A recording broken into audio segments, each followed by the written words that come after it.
Hello everyone. मैं सचिन गुप्ता आपका बहुत बहुत स्वागत करता हूं। हम लोग आपको एफएम रिवीजन करवा रहे हैं आपके अपकमिंग एग्जाम्स के लिए, जिसमें हमने कुछ टॉपिक्स कर लिए हैं। आज के इस वीडियो में हम आपके साथ कॉस्ट ऑफ कैपिटल को रिवाइज करेंगे। कॉस्ट ऑफ कैपिटल अगर देखा जाए तो एक प्रैक्टिकल चैप्टर है। इसमें से थ्योरी बहुत कम आती है या आने के चांसेस बहुत कम है। स्टिल जो भी कॉन्सेप्ट स्टडी में दे रखे हैं वो हम आपके साथ यहाँ डिस्कस करेंगे, और आपको इन नोट्स में पूरे चैप्टर के जितने भी फॉर्मूलेज हैं उनको भी एक्सप्लेन यहाँ पे किया गया है। आइए स्टार्ट करते हैं cost of capital. Cost of capital का दूसरा नाम हर्डल रेट या एक मिनिमम रेट भी होता है। अब कॉस्ट ऑफ कैपिटल का मतलब क्या होता है देखते हैं। जैसे मान लीजिए कोई एक नया बिजनेस शुरू कर रहा है और उसने बिजनेस को कंपनी की फॉर्मेशन में स्टार्ट किया है। अब उनको बिजनेस में कुछ फंड्स चाहिए, तो उन्होंने कुछ अपने इक्विटी शेयर इशू करे, प्रेफरेंस शेयर इशू करे, डिबेंचर्स इशू किए और बैंक से लोन लिया। अब मैं आपको बताता हूँ, जब भी कंपनी फंड रेज करती है तो बदले में इनको शेयर होल्डर को या डिबेंचर होल्डर को, बैंकर को कुछ रिटर्न देनी पड़ती है। एक तरह से ये लोग कहलाते हैं प्रोवाइडर्स ऑफ कैपिटल, जिन्होंने कैपिटल प्रोवाइड कराई है। तो कंपनी को प्रोवाइडर्स ऑफ कैपिटल को कुछ रिटर्न देनी पड़ती है, जैसे इक्विटी शेयर होल्डर को डिविडेंड, प्रेफरेंस शेयर होल्डर को डिविडेंड, इसी तरह डिबेंचर होल्डर को इंटरेस्ट और बैंकर को भी इंटरेस्ट। अब डिफरेंट अमाउंट चार जगह से आया, सबका डिविडेंड इंटरेस्ट अलग हो सकता है। कंपनी को एक एवरेज कॉस्ट निकालनी है कि जो फंड्स हमारे पास आए उस पे हमें एवरेज कितना देना है, उसी को बोलते हैं वैक, यानी कि weighted average cost of capital. हर बिजनेस साल के पहले दिन अपनी इस कॉस्ट को निकाल लेता है, और इस कॉस्ट को निकालने के बाद बार बार दिमाग में कहता है ये एक मिनिमम रेट ऑफ रिटर्न है जो मेरे को अपने बिजनेस से कमानी है। जो भी पैसा मैंने प्रोवाइडर ऑफ कैपिटल से रेस करके बिजनेस में इन्वेस्ट किया है, मेरे को उस इन्वेस्टमेंट पे आरओआई कॉस्ट ऑफ कैपिटल से ज्यादा चाहिए, क्योंकि इतना तो मेरे को देने में लग जाएगा। अब मेरे को अपने घर भी तो कुछ बचाना है। मान लीजिए चार सोर्सेस से पैसे रेस करें और उनकी जो एवरेज कॉस्ट आई वो 12% आई। अब बिजनेस को 12% से ज्यादा कमाना पड़ेगा, क्योंकि 12% तो देनदारी है। मान लीजिए 15% कमाया, तो इसका मतलब 3% कंपनी को बचेगा और 12% प्रोवाइडर ऑफ कैपिटल को चला जाएगा। इस वजह से हम कहते हैं cost of capital is the minimum rate of return which the firm should earn on its investment in order to satisfy expectation of those who provides funds to the firm. एक बार नोट्स में से देखते हैं। Cost of capital is the return expected by providers of capital to the business as a compensation for their contribution to total capital. यहाँ पे word use हो रहा है एज अ कॉम्पनसेशन, यानी कि इंटरेस्ट और डिविडेंड। फिर नेक्स्ट है significance of cost of capital. Cost of capital का क्या सिग्निफिकेंस है, मैं थोड़ा स्क्रीन यहाँ पे बड़ा कर रहा हूँ जिससे कि हम लोग इसको वीडियो में अच्छे से देख सकें। Significance of cost of capital. Cost of capital के कुछ सिग्निफिकेंस है। जैसे सबसे पहले इवेल्यूशन ऑफ इन्वेस्टमेंट प्रोजेक्ट। आप लोगों ने कैपिटल बजटिंग टॉपिक किया है, उसमें आप देखते हैं हम एनपीवी निकाल रहे हैं किसी कैपिटल प्रोजेक्ट में इन्वेस्ट करने से पहले। अब ईयर जीरो के अंदर हमारा कुछ आउटफ्लो होता है और हमें कुछ रिटर्न आएगी लेट से नेक्स्ट 5 ईयर्स तक। तो हम लोग डायरेक्टली ऐसे नहीं करते कि कितना पैसा जा रहा है कितना आ रहा है। हम लोग जो 5 साल में पैसा आता है उसकी प्रेजेंट वैल्यू निकालते हैं, और प्रेजेंट वैल्यू निकालने के लिए हम कॉस्ट ऑफ कैपिटल का सहारा लेते हैं। मान लीजिए आपकी कॉस्ट ऑफ कैपिटल 10% है, तो आप 10% पे सारे इनफ्लोस को डिस्काउंट करते हैं। अगर इनका टोटल आउटफ्लो से ज्यादा आता है, इसका मतलब आपको ये प्रोजेक्ट प्रॉफिटेबल है। मतलब कॉस्ट देने के बाद भी, जो फंड्स की कॉस्ट है उसको देने के बाद भी, 10% देने के बाद भी आपको कुछ बचेगा। तो एक तरह से इन्वेस्टमेंट डिसीजन को इवेल्युएट करने के लिए कॉस्ट ऑफ कैपिटल की जरूरत पड़ती है। नेक्स्ट है फाइनेंसिंग डिसीजन। आपको जैसे बताया गया है, ये एक मेन डिसीजन होता है मैनेजमेंट का, जिसमें हम डिसाइड करते हैं फंड्स कहाँ से रेस करें। हमारे पास डेट्स भी है, इक्विटी भी है, तो कॉस्ट को कंपेयर करते हैं कि हमें कॉस्ट कहाँ कम पड़ेगी। अकॉर्डिंगली हम अपने फाइनेंशियल डिसीजन को इफेक्टिवली ले सकते हैं। एक है designing of optimum credit policy. आपने रिसीवेबल मैनेजमेंट में देखा था, हम लोग जब डिसाइड करते हैं कि हमें कितना क्रेडिट देना चाहिए, तो उस केस में अगर हम लॉन्गर क्रेडिट देते हैं तो नो डाउट वहां पे सेल बढ़ती है on the other side cost भी इंक्रीज हो गई, बैड डेट्स इंक्रीज हो गए, कलेक्शन एक्सपेंस इंक्रीज हो गए, लेकिन सबसे बड़ा फैक्टर अब हमारे पैसे ज्यादा दिन तक ब्लॉक हैं। उस ब्लॉक फंड्स पर हमें इंटरेस्ट का नुकसान होता है, which is called opportunity cost, और वो अपॉर्चुनिटी कॉस्ट हम कॉस्ट ऑफ कैपिटल की मदद से निकालते हैं।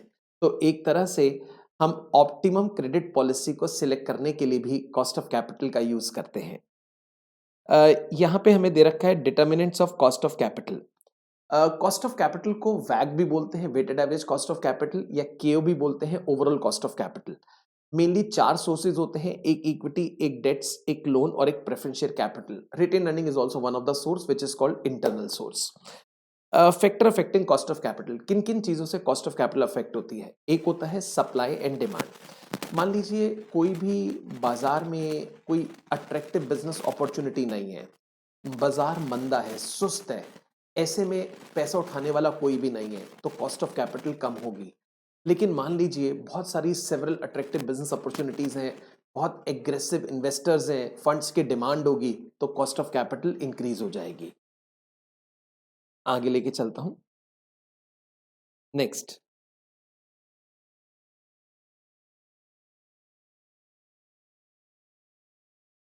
Investor preference. देखिए ऐसा है, जो लोग सेविंग्स करते हैं वही अपनी सेविंग्स को किसी को प्रोवाइड कराते हैं फॉर बिजनेस अपॉर्चुनिटीज। अब एक पर्टिकुलर ग्रुप ज्यादा सेव कर पा रहा है, दूसरा ग्रुप कम सेव कर पा रहा है। तो अगर एक पर्टिकुलर ग्रुप ज्यादा सेव कर रहा है तो जो फंड्स हैं वो एक पर्टिकुलर ग्रुप के पास हो गए, तो ऐसे में they are the major provider, और वो अपनी मोनोपोली क्रिएट करते हुए उसकी कॉस्ट ज्यादा मांगते हैं जब वो प्रोवाइडर, एज अ प्रोवाइडर किसी को पैसे लेंड करते हैं। रिस्क एंड रिटर्न, मान लीजिए रिस्की प्रोजेक्ट है तो ऑब्वियसली उस प्रोजेक्ट की जो कॉस्ट होगी वो ज्यादा होगी, क्योंकि जो प्रोवाइडर ऑफ कैपिटल है रिस्की प्रोजेक्ट में जब वो पैसे देता है तो ऑब्वियसली रिटर्न भी ज्यादा चाहेगा। एक होता है इन्फ्लेशन, मान लीजिए अगर इन्फ्लेशन है तो कॉस्ट ऑफ कैपिटल ज्यादा होगी, क्योंकि उसको रिटर्न के साथ साथ इन्फ्लेशन को भी मीटअप करना है। एक्सचेंज रेट, मान लीजिए बिजनेस ऐसा है जिसमें कुछ फॉरेन करेंसी इन्वॉल्वमेंट है, तो वहां पर होता क्या है, फ्लक्चुएशन की वजह से हमारे प्रॉफिट्स पर या हमारे रिसीवेबल पे फर्क पड़ता है, तो ऐसे सिनेरियो में कॉस्ट ऑफ कैपिटल ज्यादा हो जाती है। कॉस्ट ऑफ कैपिटल को निकालने के लिए सबसे पहले हम निकालते हैं cost of debts. Cost of debts का जो सिंबल होता है वो केडी होता है। डेट्स दो तरह के होते हैं, एक होते हैं इरिडीमेबल, एक रिडीमेबल। इरिडीमेबल रिडीमेबल के फॉर्मूलेज आपको यहाँ पे दे रखे हैं, मैं कुछ एक दो पॉइंट डिस्कस कर लेता हूँ। इंटरेस्ट जो है वो हमेशा फेस वैल्यू पे निकालेंगे, चाहे आप डेट्स को प्रीमियम पे इश्यू करें या डिस्काउंट पे इश्यू करें। इसके अलावा रिडीमेबल वैल्यू क्वेश्चन में गिवन होती है, अगर गिवन नहीं है तो आप पार पे ले सकते हैं।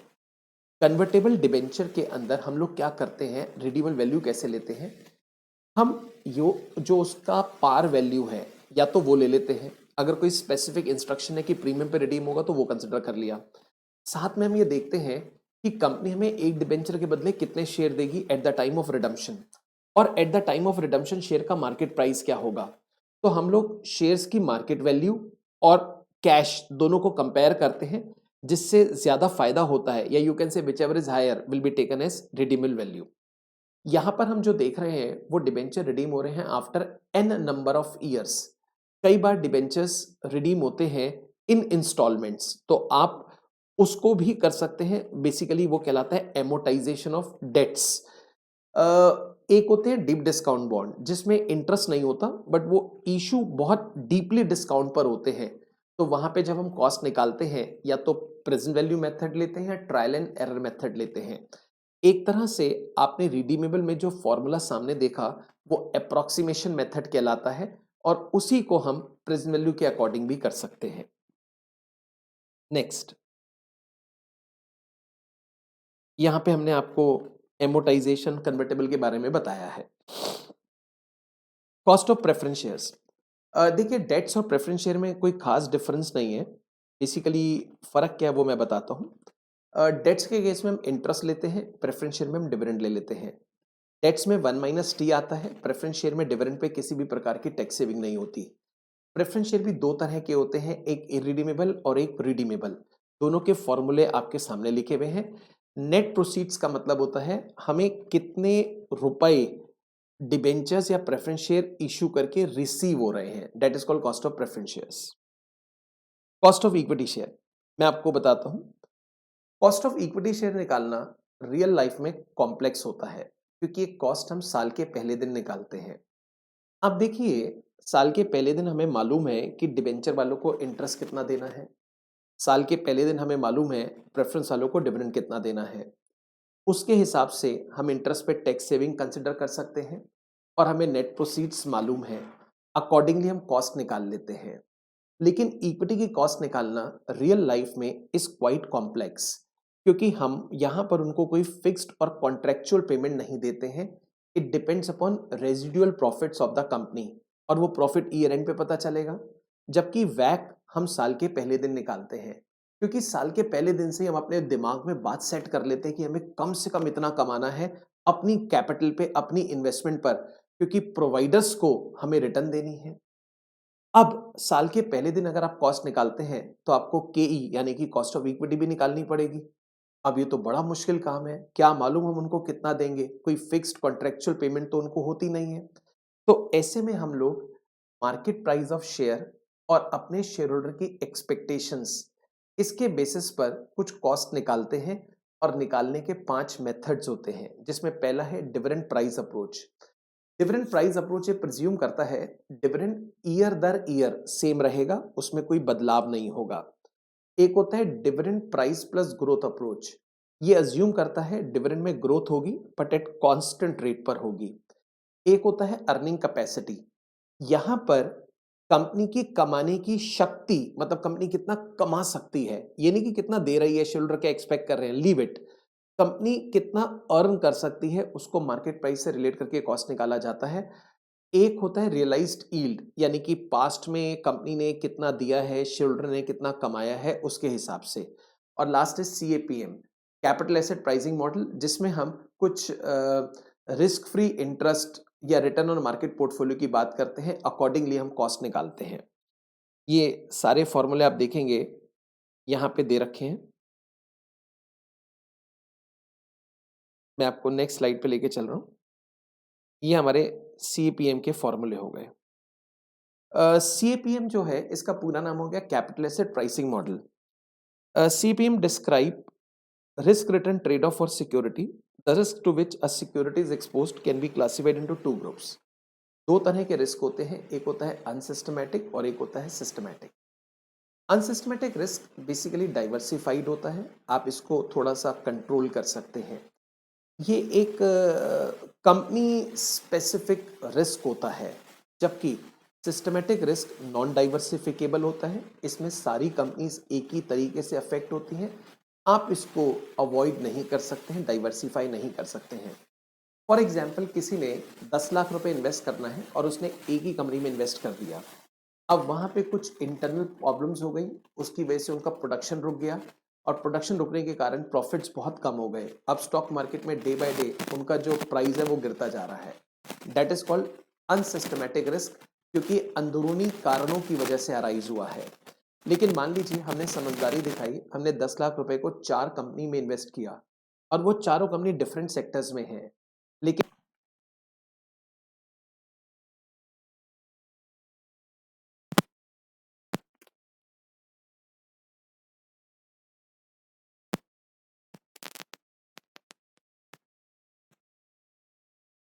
क्या कर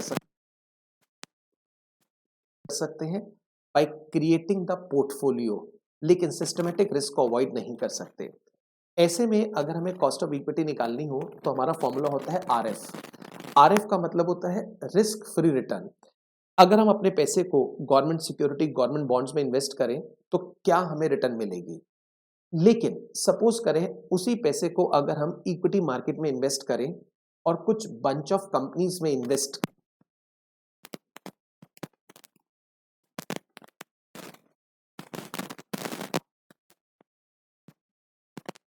मार्केट पोर्टफोलियो है 10%, तो ऐसे में आप देख सकते हैं मार्केट पोर्टफोलियो पे 4% से एक्स्ट्रा रिटर्न हमें मिल रही है। अब हम यहां पर एक जो कंपनी की बात कर रहे हैं जिसमें पैसे इन्वेस्ट करेंगे, उसके बीटा को देखेंगे। बीटा हमें रिस्क बताता है of a company in comparison to market portfolio.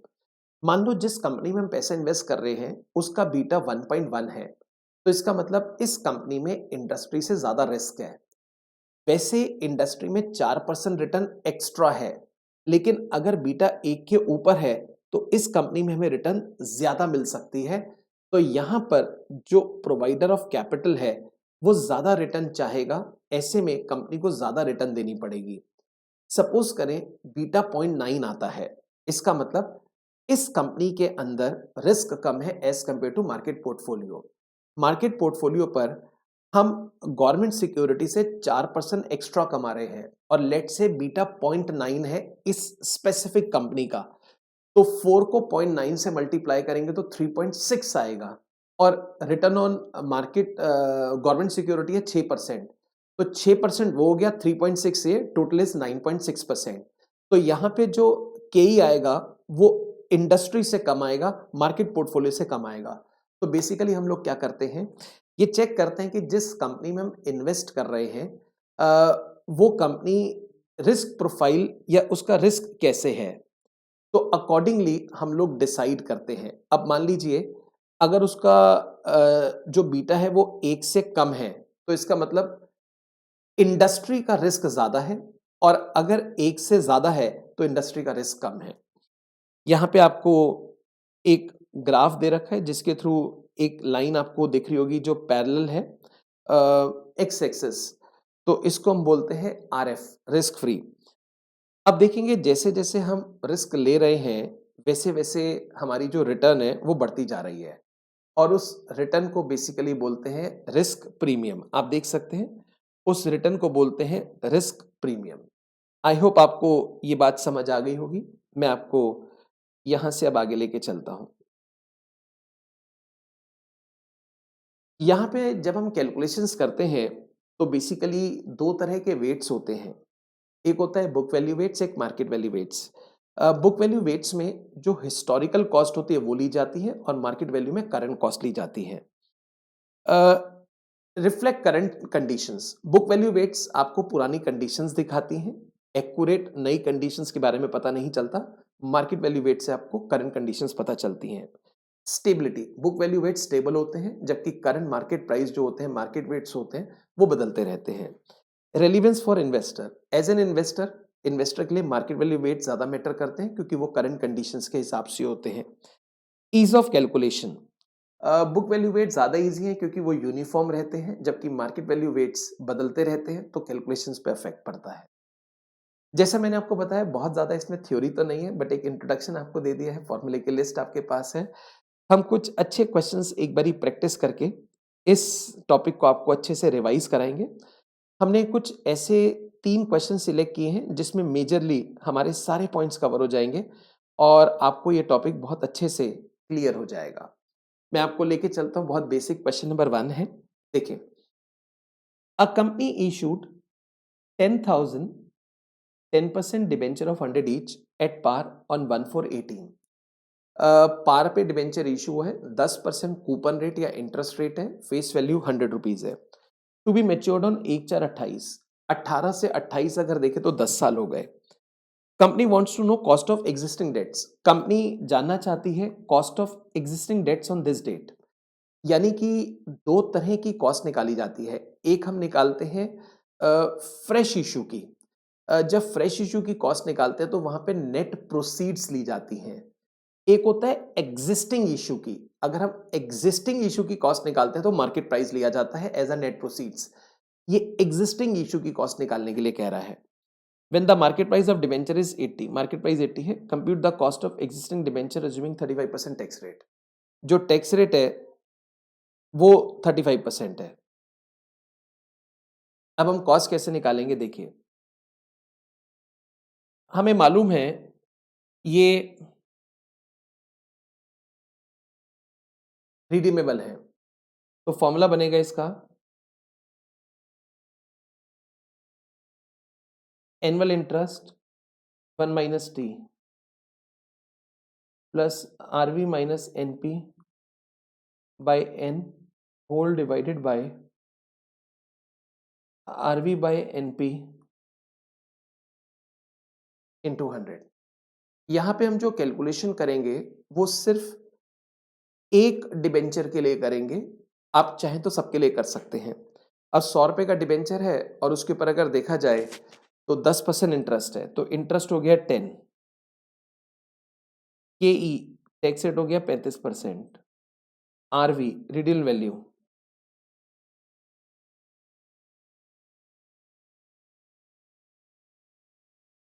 रिडील value कितना है? 100 माइनस नेट प्रोसीड्स। ये जो कॉस्ट है ये हम 1/4/23 को निकाल रहे हैं, यानी कि एग्जिस्टिंग डिबेंचर की कॉस्ट। ऐसे में मार्केट प्राइस को नेट प्रोसीड्स मानेंगे। मार्केट प्राइस है 80। अगर यही कैलकुलेशन हम 1/4/18 को कर रहे होते तो वहां पर नेट प्रोसीड 100 लिया जाता। तो यहां पे 80 हो गया डिवाइडेड बाय, क्योंकि कैलकुलेशन 1/4/23 को कर रहे हैं तो 1/4/23 से लेकर 1/4/28 तक 5 साल होते हैं। Divide by 5 whole divided by RV plus NP divide by 2 into 100। ये हमारी कॉस्ट आ जाएगी। चेक करके देखते हैं कितना आंसर आता है।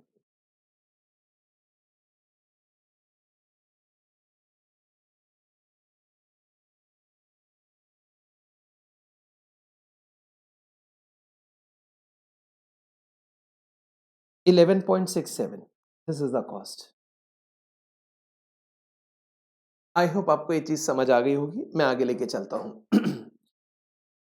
हमारा क्वेश्चन नंबर 2 है, कैलकुलेट द वैक by using the following data. ये एक फुल फ्लैश क्वेश्चन है। Weighted average cost of capital निकालनी है by using book value as well as market value weights. The capital structure of the company is as under. Debenture 100 रुपए का है, preference भी 100 का है, इक्विटी शेयर 10 का है, मार्केट प्राइस दे रखा है। डिबेंचर का 105 है, प्रेफरेंस का 110 है, इक्विटी का 24 है।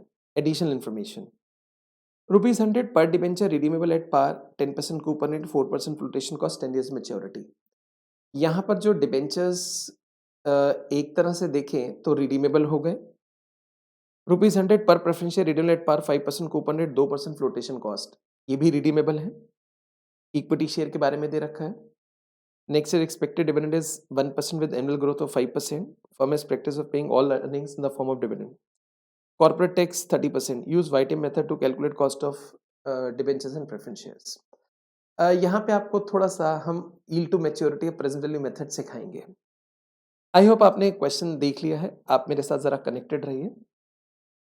सबसे पहले हम यहाँ पे निकालेंगे कॉस्ट ऑफ डिफरेंट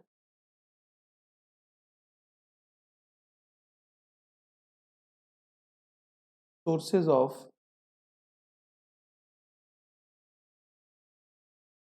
फाइनेंस। उसमें हम सबसे पहले निकालेंगे कॉस्ट ऑफ डेट्स। वैसे तो देखिए ये रिडीमेबल डिबेंचर्स हैं, अप्रोक्सीमेशन मेथड लग सकता है, बट क्वेश्चन में YTM बोला है तो हम YTM लगाएंगे। अगर क्वेश्चन कुछ नहीं बोलता तो हम अप्रोक्सीमेशन से निकालते हैं। अब YTM से कैसे निकालेंगे उसके लिए आपको ध्यान देना होगा। जैसे ईयर 0, इसमें जब हम डिबेंचर इशू करेंगे तो नेट प्रोसीड्स कितनी होगी? जब डिबेंचर इशू करेंगे तो नेट प्रोसीड्स कितनी होगी मैं आपको बताना चाहता हूं। अगर आप न्यू डिबेंचर के बारे में सोच रहे हैं तो 100 रुपए होगी। अगर आप एग्जिस्टिंग के बारे में सोच रहे हैं तो आप मार्केट प्राइस लेंगे। हम यहां पर मार्केट प्राइस के बेस पे ही कैलकुलेशन करेंगे, यानी कि नेट प्रोसीड 105 मानेंगे। एक बार क्वेश्चन में देख लेते हैं, कुछ और तो नहीं लिखा हुआ। अरे यहां लिखा हुआ है 2%, सॉरी 4% फ्लोटेशन कॉस्ट है। अब फ्लोटेशन कॉस्ट का मतलब होता है डिबेंचर को इश्यू करने की कॉस्ट। इससे नेट प्रोसीड कम हो जाती है। यहां पर कई बार लिखा होता है फ्लोटेशन कॉस्ट इश्यू प्राइस का है, कई बार लिखा होता है फेस वैल्यू का है, और कई बार कुछ नहीं लिखा होता।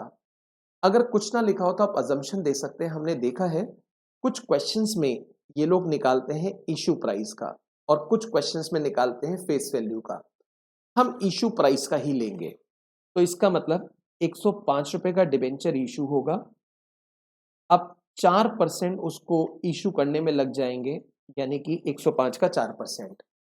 तो मेरे पास जो नेट आएगा एज अ कंपनी वो आएगा 100.8। मैं आपकी कन्वीनियंस के लिए प्लस का साइन डाल रहा हूँ 100.8, क्योंकि कंपनी के लिए ये एक तरह से इनफ्लो हो गया, कंपनी के पास पैसे आ गए। अब ईयर 1 से लेके 10 तक कंपनी देगी इंटरेस्ट और उस पे लगेगा टैक्स। सो 1 to 10 ईयर्स हम इंटरेस्ट पे करेंगे और इंटरेस्ट के ऊपर हमें टैक्स सेविंग मिलेगी। यहाँ पे हम देख सकते हैं जो रेट ऑफ इंटरेस्ट है वो कूपन रेट 10% है। अब 100 रुपए का जो 10% होता है वो तो हो गया 10। मैं माइनस का साइन लगा रहा हूँ क्योंकि कंपनी के पास से पैसे जा रहे हैं। साथ में 1 माइनस टी टैक्स रेट, हमारा जो टैक्स रेट है वो 30% है। ऐसे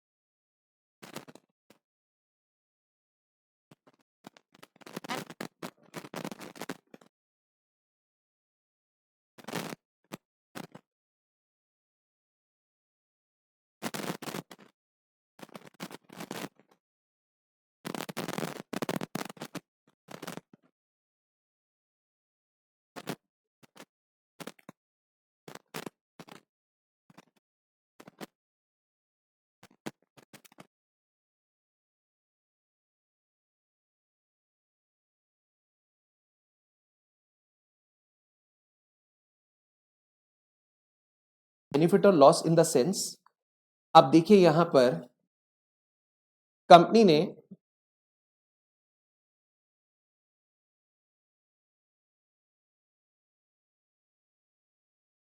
हाँ, तो यहाँ पर 10% इंटरेस्ट इंटरेस्ट था उसका, 30% टैक्स सेविंग हो गई। तो टैक्स सेविंग होने के बाद हो गया 7। अब फायदा नुकसान ऐसे देखें, यहाँ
हाँ, मेरे को ऐसा लगा बीच में कुछ आवाज़ का इश्यू रहा होगा, आई डोंट नो कि किस पॉइंट पर आया था।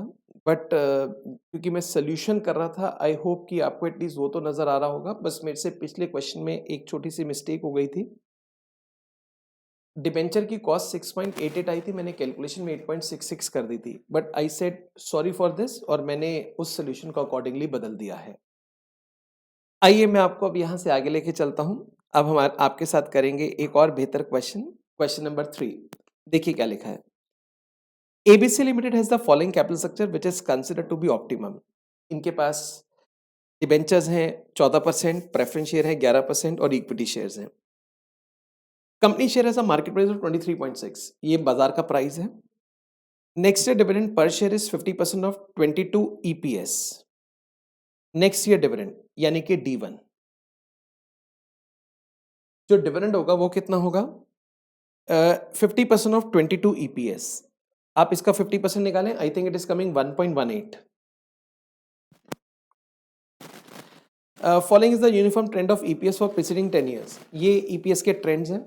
2013, 14, 15, 16 ऐसे ईपीएस बढ़ता जा रहा है। अगर आपको देखना हो कि कितनी ग्रोथ हो रही है, आप कोई भी 2 साल पिक कर सकते हैं, कोई भी 2 साल। मान लीजिए हम ये 2 साल पिक कर रहे हैं, तो इसमें हम क्या करेंगे, ईपीएस लेंगे 22 का, उसमें से ईपीएस माइनस करेंगे 21 का, बेस ईयर है 21 इंटू 100, तो यहाँ से चेक करेंगे ग्रोथ कितनी है। 2.36 ईपीएस हुआ 2.15 से, तो ये जो डिफरेंस है, जो ग्रोथ है, वो 2.15 का कितने परसेंट है? This is what I just want to see. 2.36, 2.15,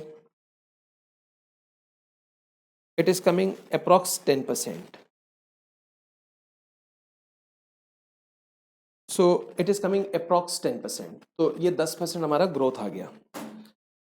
Company issued new debentures carrying 16% interest, rate of interest, and current market price is this much. Preference shares 9.2, annual dividend 1.1 were also issued. Company is in 50% tax bracket. Cost of new debts, new preference share, new equity निकालना है। Assuming new equity from retained earning. Okay. जब new dates निकालेंगे तो आपने ये वाला line देखना है। कंपनी ने इश्यू करे हैं नए डिबेंचर्स 16% पर, यानी कि रेट ऑफ इंटरेस्ट 16% है। अब डिबेंचर की जो फेस वैल्यू होगी वो यहां से आइडिया लगाई जाती है। अभी वो 96 में ट्रेड हो रहा है, तो इसका मतलब फेस वैल्यू 100 है। अगर वो 960 में ट्रेड हो रहा होता तो फेस वैल्यू होती 1000 रुपीज, और 9.6 में ट्रेड हो रहा होता तो फेस वैल्यू होती 10। खैर यहाँ पे फेस वैल्यू 100 है। अब इसमें रिडम्पशन का कोई टाइम पीरियड तो दे नहीं रखा, तो फॉर्मूला क्या लग जाएगा केडी का? Annual interest 1 minus T divide by NP into 100। Annual interest हो जाएगा 16, 1 माइनस टी, टैक्स रेट है 50%, और नेट प्रोसीड लेंगे करंट मार्केट प्राइस। तो देखते हैं कितना आता है। It is 8.33%। इसी तरह प्रेफरेंस शेयर भी आप देखेंगे इरिडीमेबल है, कीपी, उस पर टैक्स सेविंग नहीं होती। फॉर्मूला रहेगा उसका annual dividend divide by net proceed into 100। अब एनुअल डिविडेंड क्वेश्चन ने दे रखा है 1.1, नेट प्रोसीड है 92 into 100। 1.1 divide by 92 into 100, sorry it is 9.2, मैंने 92 ले लिया। 9.2, 1.1 डिवाइड बाय 9.2 इनटू 100, 11.96%। एक हमें निकालना है cost of new equity. D1 1.18 divide by P 23.6 और ग्रोथ रेट है 10%। ये क्वेश्चन में ऊपर दे रखा था, market price 23.6, 1.18।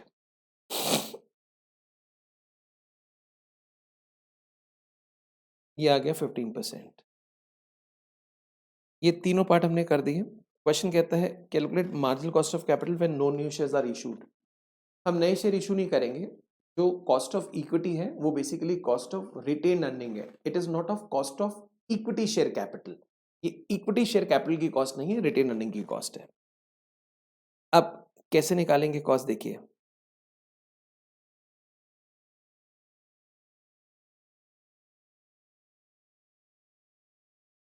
Sources,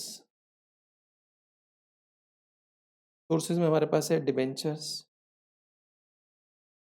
preference share capital, equity share capital. Amount 30,000, 10,000, 160, total 2 lakhs। Weight, 30,000 divide by 160, 0.18, नहीं आई थिंक गलत कर दिया, 30/2, 0.15,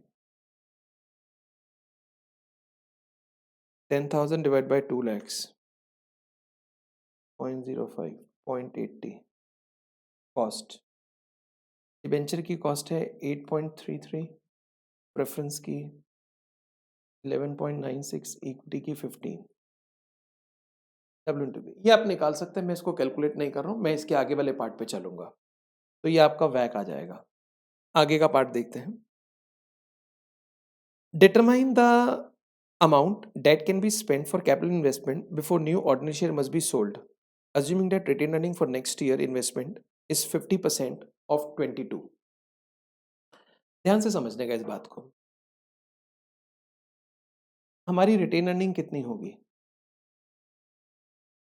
50% ऑफ 22। हम 22 में जो भी प्रॉफिट कमाएंगे उसका 50% रिटेन अर्निंग होगा। मैं आपको दिखाना चाहता हूं। हमारा ईपीएस है 2.36 और 10,000 शेयर्स हैं, तो एक तरह से profit for equity share holder कितना हो गया?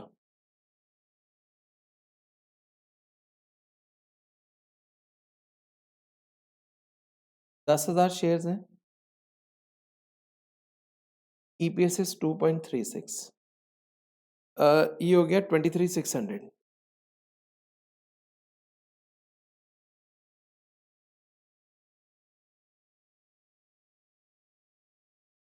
इसका 50% 11,800, तो रिटेन अर्निंग होगा 11,800 और बाकी होगा डिविडेंड। अब क्वेश्चन एक का है determine the amount that can be spent on capital investment before new ordinary share must be sold. हम कितना कैपिटल इन्वेस्ट कर सकते हैं, लेकिन हमें नए शेयर इशू नहीं करने। देखिए, अगर शेयर इशू करने होते तो आप 1 करोड़ 100 करोड़ कितना भी इन्वेस्ट कर सकते हैं, क्योंकि ना पैसा रेस करने की कोई सीमा है ना उसको इन्वेस्ट करने की। लेकिन क्वेश्चन ने बोला है आप बताइए मैक्सिमम हम कितना इन्वेस्ट कर सकते हैं, मैक्सिमम हम कितना इन्वेस्ट कर सकते हैं अगर हम नए शेयर इशू नहीं कर रहे। मैं आपको बताना चाहता हूं, हमारे पास जो सोर्सेज हैं वो तीनों हैं, एक डिबेंचर, एक प्रेफरेंस शेयर कैपिटल और एक इक्विटी शेयर कैपिटल। आपने थोड़ी देर पहले वेट्स निकाले थे, ये 15% आया था, ये 5% आया था, ये 80% आया था। हम ये मान के चलते हैं जब भी हम कुछ पैसा इन्वेस्ट करेंगे उसके लिए जो फंड्स अरेंज होंगे वो इसी प्रपोर्शन में होंगे। यानी कि अगर हमें 1 रुपया मान लीजिए बिजनेस में इन्वेस्ट करना है तो उसका 15 पैसे आएगा डिबेंचर से, 5 पैसे आएगा प्रेफरेंस से, 80 पैसे आएगा इक्विटी से। क्वेश्चन ने हमें इक्विटी शेयर इशू करने के लिए मना किया है, उसने डिबेंचर्स और प्रेफरेंस शेयर्स इशू करने के लिए मना नहीं किया। जो नेक्स्ट ईयर की रिटेन अर्निंग है वो 11,800 है, 11,800। तो हम कोई शेयर इशू नहीं कर रहे हैं, बट ये रिटेन्ड अर्निंग हमारा इक्विटी का काम करेगी। ये रिटेन अर्निंग हमारा इक्विटी का काम करेगी। अब हम प्रेफरेंस शेयर्स कितने इशू करें, डिबेंचर्स कितने इशू करें, मैं आपको बताना चाहता हूं। ये जो टोटल है उसका 80% तो 11,800 हो गया। तो टोटल कितना है, वो चेक करता हूँ। 11,800 डिवाइड बाय 80%, टोटल आ गया 14,750। अब इसका 15% डिबेंचर होगा, यानी कि 2212.5 और 737.5 प्रेफरेंस होगा। इसका मतलब अगर आप कोई नए शेयर इशू नहीं करना चाहते, तो ऐसे में आप मैक्स टू मैक्स 14,750 रुपए इन्वेस्ट कर सकते हैं। इसमें से 11,800 का इंतजाम आपके पास है, कुछ डिबेंचर्स, कुछ प्रेफरेंस शेयर इशू कर लीजिए, बात बन जाएगी। Last, compute marginal cost of capital when funds exceed the amount calculated in C. Assume new equity share is issued at 20 per share. वो कहते हैं मार्जिनल कॉस्ट ऑफ कैपिटल बताइए, हमें अब इससे ज्यादा की रिक्वायरमेंट रहेगी 14,750। अब इससे ज्यादा रिक्वायरमेंट कितनी ये नहीं बताया, हमें जरूरत भी नहीं है। क्यों जरूरत नहीं है बताता हूं।